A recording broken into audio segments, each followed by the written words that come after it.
Donc bonjour à tous, deuxième tuto de la série sur l'interface de Blender. Donc je vais vous présenter l'interface de Blender ainsi que comment le régler pour la modélisation pour Farming. Donc tout d'abord une première fenêtre qui s'ouvre ici pour retrouver les différents projets déjà faits. Dans notre cas, je vais juste vous présenter l'interface, donc pas besoin de cette fenêtre, on clique à côté. Donc tout d'abord en haut à gauche, différents menus avec File, où vous pourrez ouvrir, sauvegarder et importer différents objets, et ensuite d'autres petites onglets qu'on n'aura pas besoin. Ensuite là, on va dire des onglets. Donc moi je vous conseille d'en garder trois. Donc, de garder Modeling, UV Editing et Shading. Ce sont les trois qu'on va le plus utiliser. Donc bien sûr, si vous avez supprimé un des onglets, vous pouvez l'ouvrir en faisant général. Par exemple Shading ici, Modeling vous le retrouvez ici, UV Editing ici, enfin vous pouvez les rouvrir quand même. Ensuite, une fois que vous avez ces trois onglets, pour l'instant je vais vous présenter l'onglet Modeling. Donc dans cet onglet Modeling, vous avez sur la droite le scène graph, donc c'est ici que sont répertoriés tout ce que vous avez dans votre scène. Donc la scène, c'est l'écran qui est au milieu. Donc moi dans ma scène j'ai un cube, une lumière et une caméra, et si on regarde, on a bien une caméra, un cube et une lumière. Et en dessous vous avez les propriétés. Donc, par exemple mon cube, vous avez différentes propriétés ainsi que différents outils pour le modifier, etc.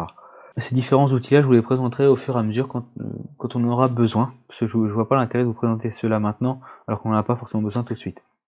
Ensuite, vous avez ici sur la gauche différents outils.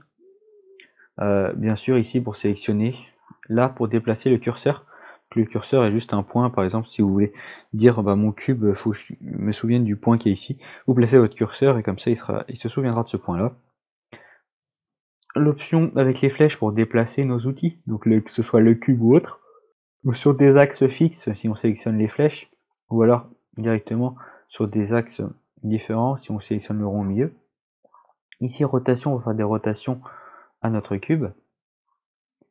Ici pour modifier la taille, et ici pour modifier la taille et la rotation en même temps. Ensuite, ça c'est des outils là, on n'en parlera pas tout de suite.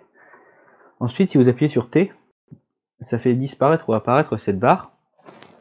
Et sur N, ça fait apparaître une autre barre sur la droite avec item, tous les views. On va surtout se servir de item, nous. Ça nous permet de savoir où est placé notre cube, ses rotations, sa taille, ainsi que ses dimensions. Si on veut faire quelque chose de réel, pour information, 1 mètre c'est égal à un trait entre un cube, quoi. Un carré ici fait 1 mètre sur 1 mètre sur 1 mètre sur 1 mètre. Donc voici à peu près l'interface qu'on va principalement trouver. Ensuite, on va utiliser l'interface UV Editing qui va permettre d'éditer les textures pour notre cube, et l'interface Shading qui va permettre d'appliquer les textures et d'appliquer différentes modifications pour notre modèle.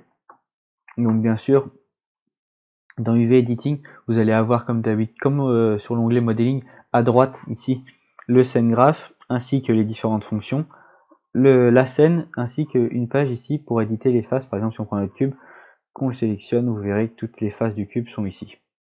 Et dans l'onglet Shading, pareil, on retrouve le scène graph sur le côté avec les propriétés, notre scène ici avec un fond, un rendu, on n'est pas obligé de garder, mais c'est toujours plus sympa de faire un rendu avec un fond.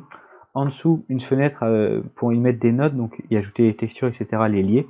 Sur notre gauche, notre rendu UV Editing qu'on avait ici, on le retrouve ici, et ici différents fichiers pour retrouver des textures. Par exemple, si je vais ici 2020, je vais retrouver différentes textures suivant dans quel dossier je vais.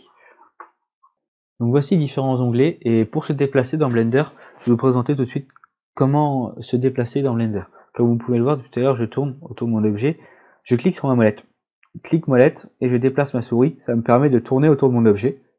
Et ensuite, si j'appuie sur Shift et que je clique sur ma molette et que je me déplace, ça permet de me déplacer juste sans tourner autour de l'objet, mais juste me déplacer droite, gauche, en haut, en bas. Ensuite, si j'appuie sur CTRL et que je clique sur la molette et que je vais d'avant en arrière, ça me permet de zoomer ou dézoomer. Et donc en combinaison ces trois là, ça me permet de me déplacer, de tourner autour de mon objet, etc. Voilà un peu les bases sur l'interface de Blender, ainsi que les différents outils qu'on va utiliser le plus souvent. Je vous retrouve tout de suite dans un autre tuto sur comment créer un objet, le déplacer, le bouger, etc.